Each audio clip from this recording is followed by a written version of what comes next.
আমরা সমাজে উইরা আসি নাই, আমরা এই দেশের নাগরিক। আমরা বসেন বসেন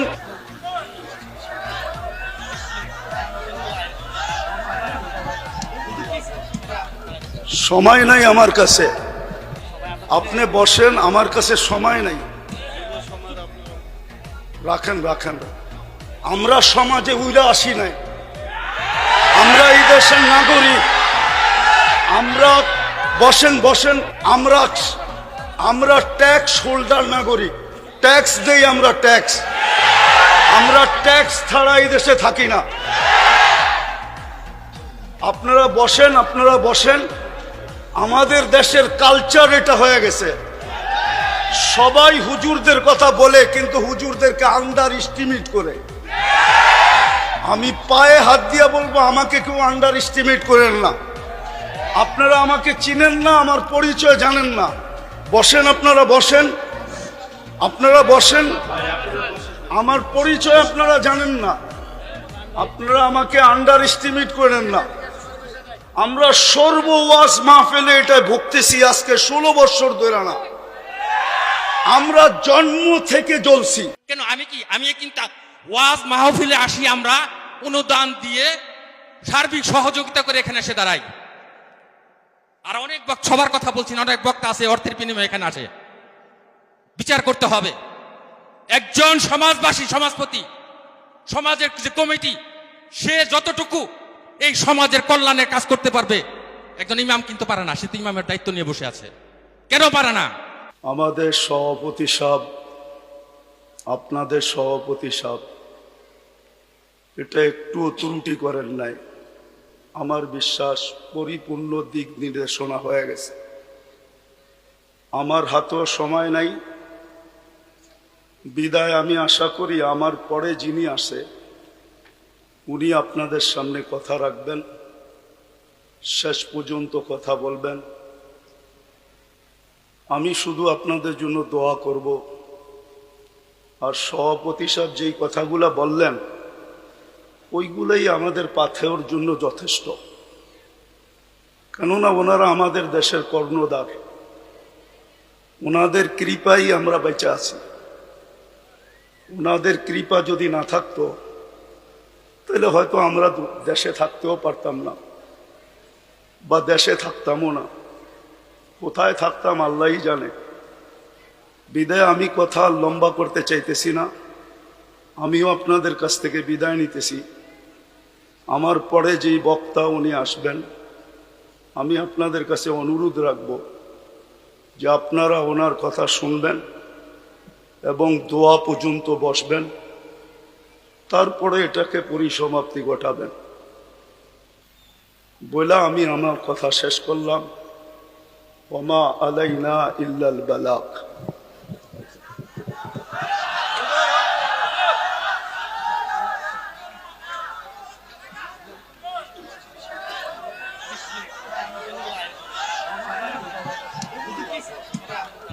সময় নাই আমার কাছে, আপনি বসেন, আমার কাছে সময় নাই।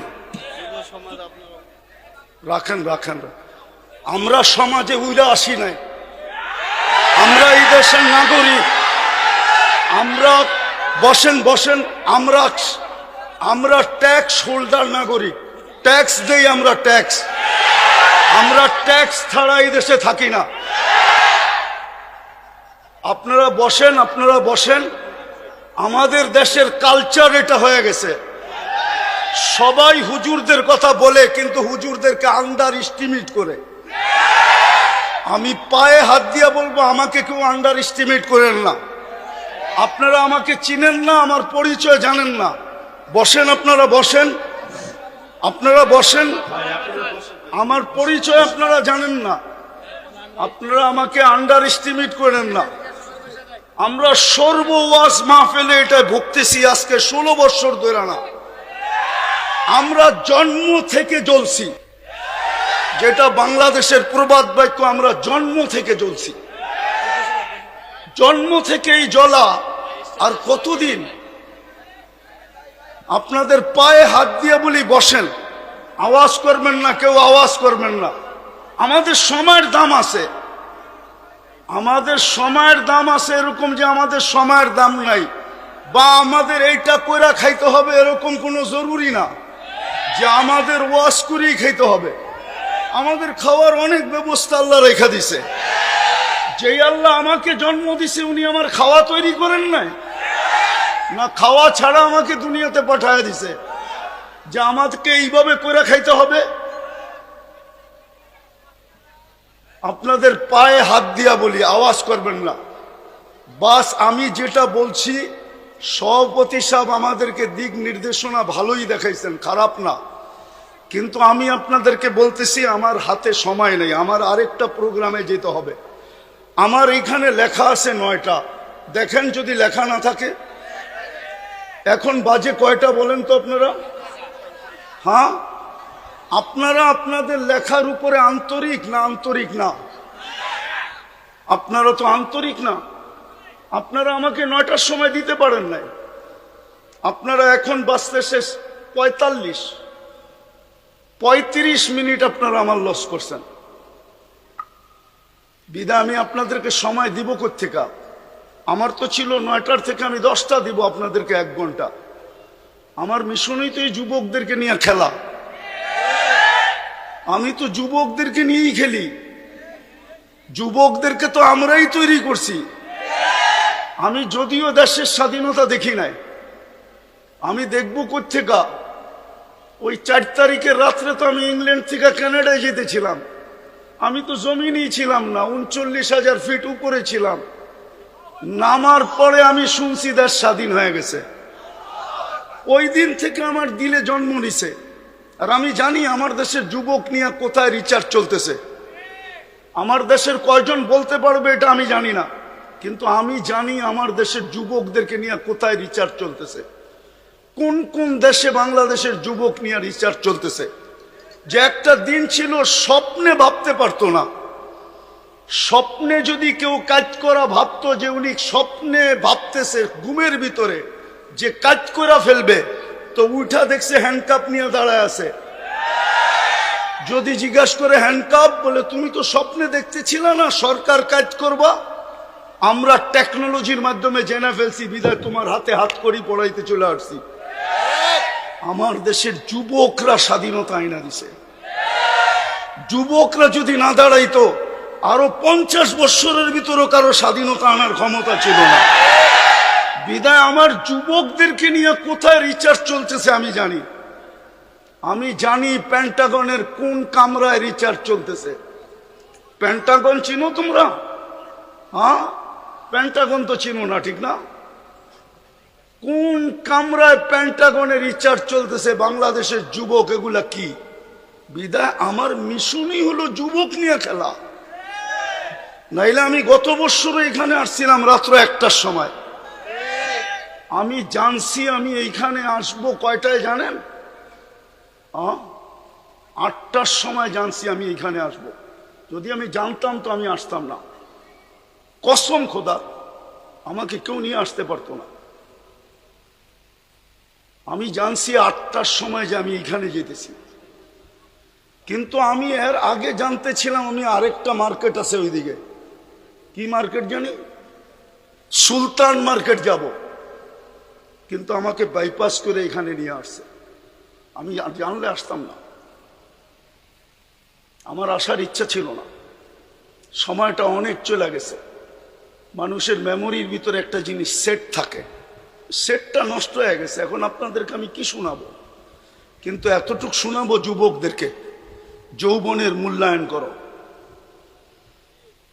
কেননা তোমার উপরে আল্লাহর বাজেট ব্যয় হইতেছে। আমাদের সবার উপরই আল্লাহর বাজেট ব্যয় হইতেছে। যতই ব্যক্তিত্ব দেখাই না কেন, যদি আল্লাহর কাছ থেকে পানির দামে অক্সিজেন কিনতে হতো তাহলে ডেলি 16,500 টাকা বিল দিতে হতো, মাসে 4,95,000 টাকা বিল দিতে হতো। এই এলাকায় বাড়ি আর ঘর আর বিল্ডিং কারো লেংটি পর্যন্ত থাকতো না, লেংটি। বিদায় তোমাদের পায়ে হাত দিয়ে বলি যৌবনটাকে মূল্যায়িত করো। অমূল্য রত্ন আল্লাহ দিছেন। পুরুষকেও বলি পুরুষত্বের মূল্যায়ন করেন, মা বোনদেরকে বলি মাতৃত্বের মূল্যায়ন করেন। চলে যেতে হবে কালকে আল্লাহর কাছে। দুনিয়ায় কয়দিন? দুনিয়ার বাহাদুরি কয়দিন? হাতে আসে যতদিন, বা আপনি বাইচা আছেন যতদিন। নাইলে অতীতেই তো দেখতাম তেল মারতে মারতে মারতে মিডিয়ালারা তেলের দাম বাড়ায় দিছিল। বিনা তেলে কিভাবে পাকাইতে হয় এটা পত্রিকায় লিখতে শুরু করছে। আজকেও দেখতেছি স্বৈরাচার বলতে বলতে গলা শুকায়া ফেলতেছে, মাঝে মাঝে শুকায় আবার পানিও খায়। তো চিত্র তো দেখতেছি আমাদের চোখেই। দুনিয়ায় কতক্ষণ? আমি বেঁচে আছি যতক্ষণ, অথবা আমার কাছে আছে যতক্ষণ। যেদিন থাকবে না আমিও থাকবো না, আমার কাছেও থাকবে না। এই জন্যই মৃত্যু লগ্নে 4 জন ফেরেশতা আসে। প্রথম ফেরেশতা ধ্বনি দেয় কানের ভিতরে, ইনকতা আতিল আজাল অনকতা আতিল আমাল, তোমার বয়স শেষ, আশা শেষ। দ্বিতীয় ফেরেশতা একটা চিৎকার দিয়া কানটাকে ফাটায় ফেলে, সালাল ইস্তেগাল, বড় ব্যস্ত ছিল, আল্লাহ ডাকলেও আসার সুযোগ হতো না। আল্লাহ ডাকে, কে ডাকে? কে ডাকে? 5 বেলা না। আপনি ব্যস্ত, কি নিয়ে ব্যস্ত? ও যুবক, তুমি কি নিয়ে ব্যস্ত বলো আমাকে? কি নিয়ে ব্যস্ত তুমি? কোন দেহটা নিয়ে ব্যস্ত? এই দেহটা কে দিছে? কে দিছে দেহটা? পূর্ণতা কে দিছে? পারল তো না আজ পর্যন্ত। আমাদের আগের যে প্রধানমন্ত্রী ছিল শেখ হাসিনা, এর ঘরেই তো প্রতিবন্ধী আছে। লক্ষ কোটি টাকার মানুষ পারল না তো প্রতিবন্ধিত্ব দূর করতে। নাইলে ওনার মেয়ে প্রতিবন্ধী সংস্থার চেয়ারম্যান হলো কি করে? ওনার ঘরে যদি প্রতিবন্ধী না থাকতো, না নাই প্রতিবন্ধী ওনার ঘরে, ওনারা কি জানে না? পূর্ণতা কে দিছে? হ্যাঁ, কে দিছে? এটার ভিতরে পূর্ণতা কে দিছে? এক পানির দামে যদি অক্সিজেন কিনতে হতো, ডেলি 16,500 টাকা বিল দিতে হইতো। তুমি কত শ্রম দিতা যুবক বলো? কয় টাকা বেতন করতা? কয় টাকা কামাইতা ডেলি বলো? শ্রম কতটুক দিতা? 100 গাদার শ্রম দিলেও তো 16,500 টাকা অর্জন করা মনে হয় সম্ভব হতো না। কে বাজেট ব্যয় করে? আরে বলেন না জোরে। ডেলি 16,500 টাকার বাজেট আল্লাহ ব্যয় করে। যদি জিব্বা স্বাদ চেক করে দেয় আমাদেরকে, যদি স্বাদ মেশিন দিয়ে চেক করতে হইতো তাইলে বোঝা যেত ঘরে আগে ফ্রিজ কিনে না মেশিন কিনে চেক করার মেশিন, স্বাদ চেক করার মেশিন। আগে ফ্রিজ কিনে না ওই মেশিন কিনে, আগে ওয়াশিং মেশিন কিনে না ওই মেশিন কিনে, আগে বাড়ি বানায় না আগে ওই মেশিন কিনে, তাইলে বোঝা যেত। আমাদের বিত্তশালীরা তো আমাদের দেশে চিকিৎসা করে না, কেননা আমাদের দেশের 80% রিপোর্ট বলে ভুল হয়। এই জন্য দেখবেন অসুস্থ হইতে দেরি, চুপে চুপে ইন্ডিয়া যেতে দেরি করে না, চুপে চুপে সিঙ্গাপুর যেতে দেরি করে না, চুপে চুপে থাইল্যান্ড যেতে দেরি করে না, আমেরিকা ইংল্যান্ড যেতে দেরি করে না। হইতে পারতো আপনি মেশিন কিনছেন বটে, কিন্তু আপনার মেশিন যদি ভুল রিপোর্ট দিত আপনি কি করতেন? তাইলে তো প্রতিদিন খাইতেন আর প্রতিদিন হাসপাতালে যেতেন। আজ পর্যন্ত তো আপনার জিব্বা ভুল রিপোর্ট দিল না। এই জন্যই তো আপনি বোঝেন না স্বাদ চেক করার কয় টাকা লাগে। এই জন্যই তো আপনি আর আমি চিন্তা করি না গ্রান চেক করতে কয় টাকা লাগে। এরকম এই শরীরটা খুইলা দেখানো যায় একটা একটা। 24 ঘন্টা আল্লাহটা বুক করি। এই জন্যই তো আল্লাহ এক জায়গায় বলছেন, আফা হাসিবতুম আন্নামা খালাকনাকুম আবাস, তোর ধারণা কি তুই অনর্থক সৃষ্টি? তো আরেক জায়গায় হাদিসের ভিতরে বলছেন, আতাইতু কাইনানে তানদুরু বিহা ওয়ালা উহাসিব, এটা কি তোর ধারণা যে চক্ষুটা দিলাম তুই সারাদিন দেখিস, এটা অনর্থক আর হিসাব নিব না? চক্ষুর ভিতরে কয়টা ক্যামেরা? 2 চোখে 26 কোটি ক্যামেরা। যুবক, যখন তুমি তাকাও তো 26 কোটি ক্যামেরা একসাথে ফ্লাশ করে, একসাথে ফ্লাশ। যেরকম তোমাদের ক্যামেরায় ফ্লাশ হয় এরকম 26 কোটি ক্যামেরা একসাথে ফ্লাশ হয়। আল্লাহ তো এটাই বলতেছে, আতাইতু কাইনানে তানদুরু বিহা ওয়ালা উহাসিব, এরকম দৃষ্টিশক্তি দিলাম আর তুমি সারাদিন দেখো। আর তোমার হিসাব নিব না? আতাইতুকা উযুনানি তাসমাউ বিহা ওয়ালা উহাসিব, তোকে শ্রবণ শক্তি দিলাম, তোর ভাবনা কি হিসাব নিব না? আতাইতুকা লিসানান তানতিকু বিহি, তোকে বাক শক্তি দিলাম, সারাদিন বক বক করিস, তুই ভাবতেছ হিসাব নিব না? শুধু হিসাব নিব না, কোরআন বলতেছে ওয়া রাকিবুন আতীদ, মা মিন কওলিন ইল্লা লাদাইহি রাকিবুন আতীদ। আল্লাহ বলে দুই চৌকিদার বসায় রাখছি, অডিও চলতেছে, 24 ঘন্টার অডিও চলতেছে। এমন কি ঘুমের ভিতরে কি বলো ওইটা অডিও চলতেছে, যদিও ঘুমেরটা ডিলিট করে দেওয়া হবে, বাকি একটাও ডিলিট হবে না। আল্লাহ বলে আতাইতুকা আকলান তুমাইয়িসু বিহি, এরকম একটা ব্রেন দিলাম যেটা দিয়ে তুমি ভালো মন্দ বোঝো, আর তুমি ভাবো তোমার হিসাব হবে না, তোমার হিসাব হবে না। আতাইতুকা কলবান তাতাফাক্কারু বি ওয়ালা ইউহাসিব, আতাইতুকা ইয়াদানি তাফতিশু বিহা ওয়ালা ইউহাসিব, হাত দিয়া কর্ম করো, তুমি ভাবতেছো তোমার হিসাব নিব না। আতাইতুকা রিজলানি তামশি বিহা ওয়ালা উহাসিব, দুটা পাও দিলাম চলার জন্য, তুমি ভাবো হিসাব নিবে না। আতকুনতা সাগীরা ফাকাব্বারতুক ওয়ালা উহাসিব, তুমি তো ছোটই ছিল, বড় তো আমি করলাম, তুমি ভাবছো তোমার হিসাব নিব না। কুনতা যায়ীফা ফাকাওয়াইতুক ওয়ালা উহাসিব, তুমি তো দুর্বল ছিল, তোমাকে তো সুঠামত্ব দিলাম, তুমি ভাবছো হিসাব নিব না। কুনতা জাহিলা ফাআল্লামতুক ওয়ালা উহাসিব, তুমি তো অজ্ঞ ছিল, তোমাকে শিক্ষা দিলাম, তুমি ভাবতেছো তোমার হিসাব নিব না। কুনতা মিসকিনা, তুমি তো মার পেটের থেকে অসহায় আসছিলে, ফাআগনাইতুক, স্বয়ং সম্পূর্ণ তো আমরাই করলাম, তোমার ধারণা কি তোমার হিসাব নিব না? এই জন্য বলতেছি যুবক, যৌবনের মূল্যায়ন করো, নাইলে কালকে কিন্তু হিসাব দিতে হবে। এটা দুনিয়া রঙ্গময়, যার মনে যা লয়। আল্লাহ ইচ্ছা স্বাধীনতা দিছে, দিকা ইচ্ছা মতো চলতে পারি। যদি ইচ্ছা স্বাধীনতা না দিতেন, তাহলে সারাদিন আল্লাহটা ভোগ করবে আর আল্লাহর বিরুদ্ধে বলবে, আল্লাহর বিরুদ্ধে বলবে, আল্লাহর বিরুদ্ধাচরণ করবে। আমার সমাজের তো 90% নামাজ পড়ে না। ডাকে কে? আরে বলেন না জোরে, কে ডাকে? কে ডাকে? আল্লাহ। কে?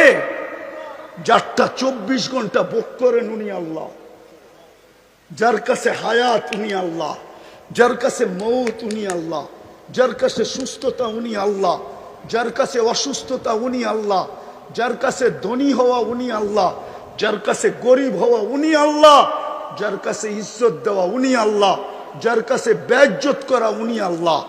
ইচ্ছা করলে সকালের ধনীকে বিকালে ফকির বানাইতে পারে, ইচ্ছা করলে বিকালের ফকিরকে সকালে ধনী বানাইতে পারে। উনি আল্লাহ। শুধু এইখানেই শেষ না, দুনিয়া ভাবে কিছু, আল্লাহ ভাবে কিছু। দুনিয়া ভাবে কিছু, আমরা আল্লাহ ভাবে কিছু। হ্যাঁ, দুনিয়া ভাবতে ছিল কিছু, আল্লাহ ভাবতে ছিল কিছু। আল্লাহ যেটা চায় ওইটাই হয়। তো ওই আল্লাহ ডাকে, শুধু এইখানেই শেষ না, 99 পদের মালিক আল্লাহ ডাকে, 99 পদের মালিক আল্লাহ ডাকে। তর্জমা তো দেখে না, খালি নিজেরটা দেখি, আল্লাহর পরিচয় তো দেখি নাই। এই মজমা এক যুবকও নাই যে 99 নামের অর্থ দেখছে। এই স্টেজেও কেউ নাই 99 নামের অর্থ দেখছে। কোত্থেকে আল্লাহ চিনবে? অফিসের সামনে তো পদবি লেখা থাকে, এই পোস্টারেও তো পদবি লেখা আছে পরিচয় হিসাবে। আল্লাহও তো নিজের পরিচয় দিছে 99 নাম দিয়া, হুয়াল্লাহুল্লাযী লা ইলাহা ইল্লাহু। আল্লাহ নিজের পরিচয় দিছে, আমি আল্লাহ কে ভালো মতে দেখ, তাইলে তোর বিবেকের পর্দা খুলবে, নাইলে একদিন দুনিয়ার জীবন শেষ হয়ে যাবে। আজকে সূর্য এই এলাকায় বলতে বলতে ডুবছে, লান আউদ ফি হায়াতিকা আবাদা। হতে পারে কালকে তোমরা কেউ আমাকে উঠতে দেখবে না। আমি দুনিয়ার শত জায়গা চিনি এই দুই চোখে, আমি একটা দেশ তো দেখি নাই। এই পর্যন্ত 103টা দেশ দেখা শেষ আমার, 60টা মহাদেশ দেখা শেষ আমার। হ্যাঁ হ্যাঁ, আমি শুধু উন্নত দুনিয়া নিউজিল্যান্ড দেখি নাই, বাকি সব দেখা শেষ। আর আল্লাহর মেহেরবানি, দেখতে বেশি সময়ও লাগে না। আমার পাসপোর্টের যে অবস্থা এখন আছে, যদিও কথা মিডিয়ায় চলে যাবে, আমার এয়ারপোর্টে গিয়ে টিকিট নিলেই চলবে। আমি বড় অহংকার করে বলতেছি না, আমি চিনি দুনিয়ার ওই জায়গা, এক রাত্রে মাটির সাথে মিশিয়ে দিয়েছেন। ওই জায়গা চিনি যে জায়গায় ঈসা আলাইহিস সালাম দাঁড়ায় জিজ্ঞাসা করছে এক রাত্রে কিভাবে সমূলে ধ্বংস করলো, তো বলছে বিতনা বিল আফিয়া আসবাহনা ফিল হাভিয়া, ফুর্তি করতে করতে ঘুমায় গেছিলাম, নিশ্চিন্তে সকালে উঠা দেখি হাভিয়া দোজকের ভিতরে। আজকে সূর্য বলতে বলতে এই এলাকায় ঢুকছে, এখনো মাটিটা বলতেছে তামসি আলা যাহরি মাসিরু কাফি বাতনি। হইতে পারে এইখান থেকে উঠা কেউ বাড়িতেও পৌঁছতে পারবে না, এর আগেই শোনা যাবে হাসপাতালে নিয়ে গেছে, ডাক্তাররা ঘোষণা দিছে ডেড, চলে গেছে দুনিয়ার থেকে। হইতে পারে এরকম, এই জন্য মাটি 24 ঘন্টা বলে তামসি আলা যাহরি মাসিরু কাফি বাতনি, আমার পিঠে চলমান, অতি সত্তর তুই আমার পেটে আসবি, তারপরে দেখবি ব্যবহার। এই জন্য আমি শেষ জায়গায় চলে আসছি। যুবক, তোমাদের পায়ে হাত দিয়া বলি, শুধু তোমাদের আয়োজন দেখে এতটুকু লম্বা করলাম, তোমাদের পায়ে হাত দিয়া বলি যৌবনের মূল্যায়ন করো। ওই যুবক নিজেকে বানাও যাতে আল্লাহ দেখা তোমাকে বলে লাউলা শাবাবা খুশা। দুনিয়ার মানুষ তোমাদেরকে ইজ্জত দিলে কতটুক দিবে? আমি জানি দুনিয়ায় কতটুক মানুষকে ইজ্জত দেয়, কতটুক দিবে দুনিয়ার মানুষ ইজ্জত। যদি দুনিয়ার মানুষ ইজ্জতই দিত, তাইলে এখন বলতে হয় রাজনীতি কথা বলতেছি না, মনের কথা বলতেছি। হ্যাঁ, তাইলে জুলাই সনদ নিয়ে এত টাল বাহানা কোনোদিন হতো না। যদি মূল্যই দিত যুবকদেরকে, যদি জনগণকে মূল্যই দিত যে জনগণ করছে যুবকরা করছে, তাইলে জুলাই সনদ নিয়ে এত টাল বাহানা হইতো না, এত গড়াগড়ি হইতো না, এত দাম কষাকষি হইতো না, এত ছানাছানি হইতো না, এত ফেটাফেটি হইতো না, এত চিল্লাচিল্লি হইতো না। দুনিয়ার মানুষ কতটুকু দাম দিবে? দুনিয়ার মানুষ অতক্ষণ দাম দিবে যতক্ষণ তুমি চামচ হইতে পারো। বস, তোমার তরকারি বাড়া শেষ, তোমার প্রয়োজন শেষ। আমার কথা বিশ্বাস করো, আল্লাহ তোমাকে দাম দিবে যদি তুমি মূল্যায়ন করতে পারো যৌবনের। আমি হাদিস থেকে দেখাইতেছি কতটুকু দাম দিবে।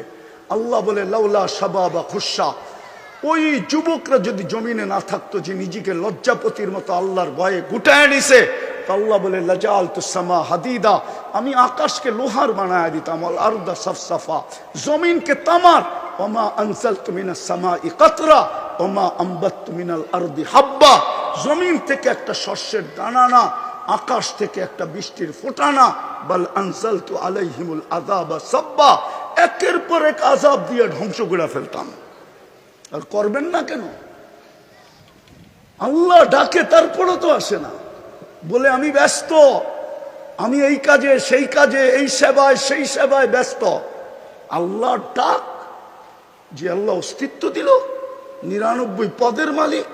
শুধু আল্লাহ হইলে না মনকে বুঝাইতে পারতাম, শুধু আল্লাহ তো না, রহমান, রহিম, মালিক, কুদ্দুস, সালাম, মুমিন, মুহাইমিন, আজিজ, জব্বার, মুতাকাব্বিরুল খালিকুল বারিউল মুসাব্বিরুল গফফারুল কহ্হারুল ওয়াহ্হাবুর রাজ্জাকুল ফাত্তাহুল আলিমুল কাবিদুল বাসিতুল খাফিদুর রাফিউল মুইজ্জুল মুযিল্লুস সামিউল বাসিরুল হাকামুল আদলুল লতীফুল খবীরুল হালিমুল আযীমুল গফুরুশ শাকুরুল আলিয়ুল কবীরুল হাফিজুল মুকিতুল হাসিবুল জলিলুল করিমুল রাকিবুল মুজিবুল ওয়াসি আল হাকিমুল ওয়াদুদুল মজিদুল বাঈসুশ শহীদুল হকুল ওয়াকিলুল কবিয়ুল মতিনুল আলিয়ুল হামিদুল মুসি আল মুবদি আল মুঈদ আল মুহয়ি আল মুমীত আল হাইয়্যু আল কাইয়্যুম আল ওয়াজিদ আল মাজিদ আল ওয়াহিদ আল আহাদ আল সামাদ আল কাদির আল মুক্তাদির আল মুকদ্দম আল মুআখ্খার আল আউয়াল ওয়াল আখির আল যাহির ওয়াল বাতিন আল ওয়ালি আল মুতাওয়ালি আল বাররু আত তাওয়াব আল মুনতাকিম العفو الرؤوف مالك الملك ذا الجلال والإكرام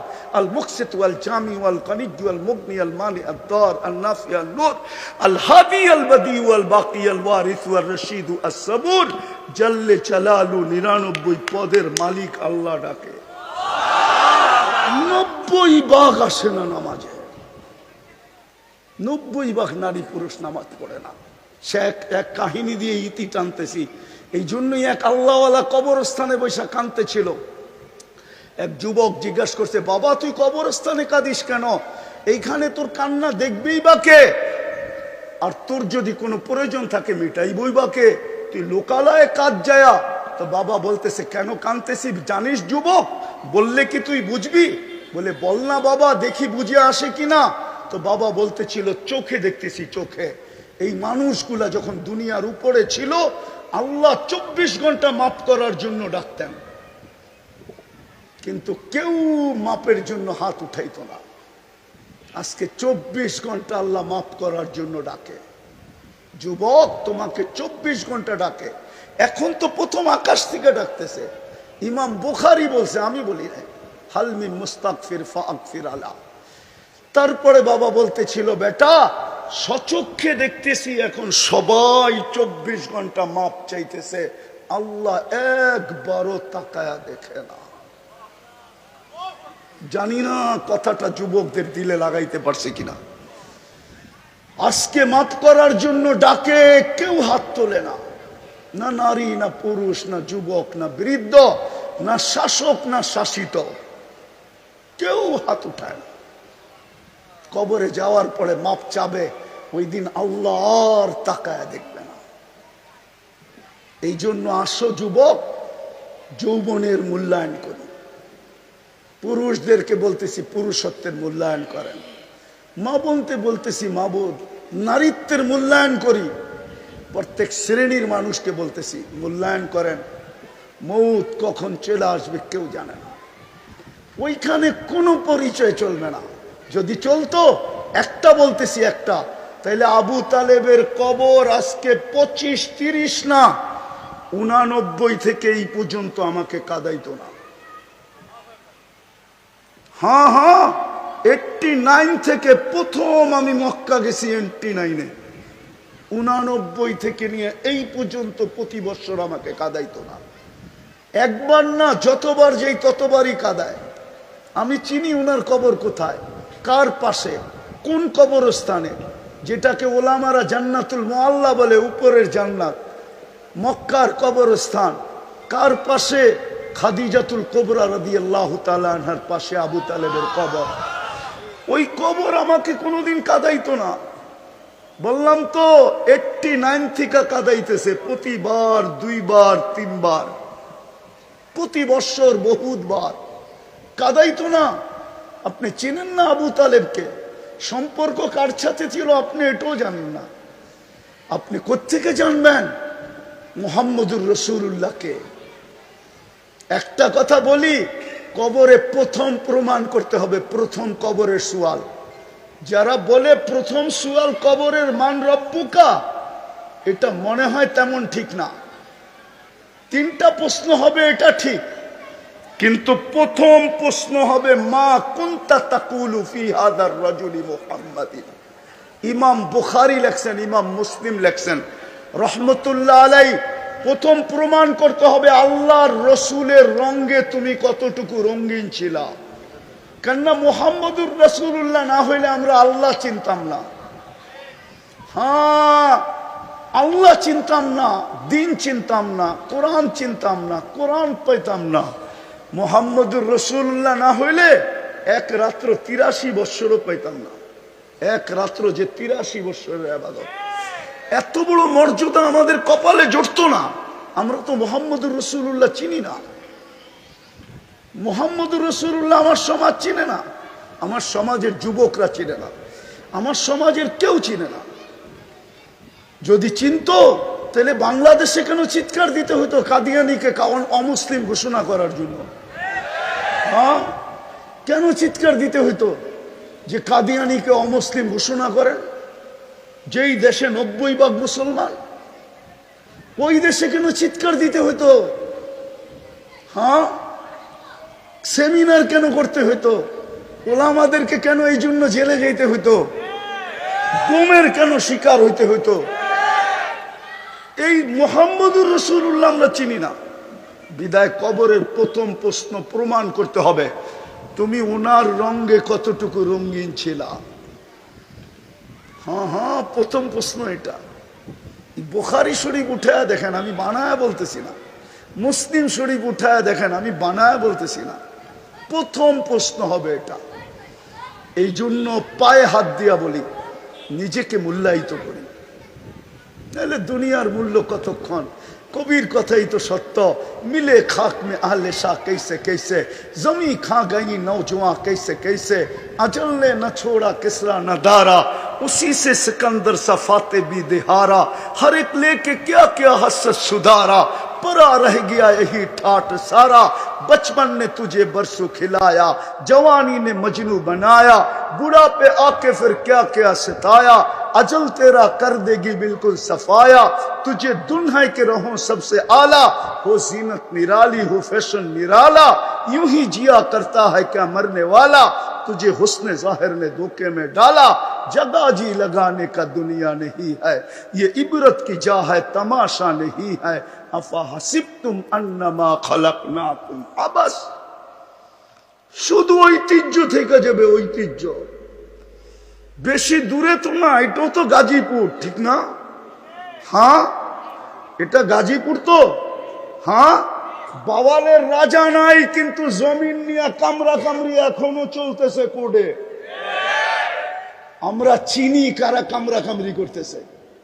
আমরা এই দেশেই থাকি, আমরা এই দেশেই বড় হয়েছি,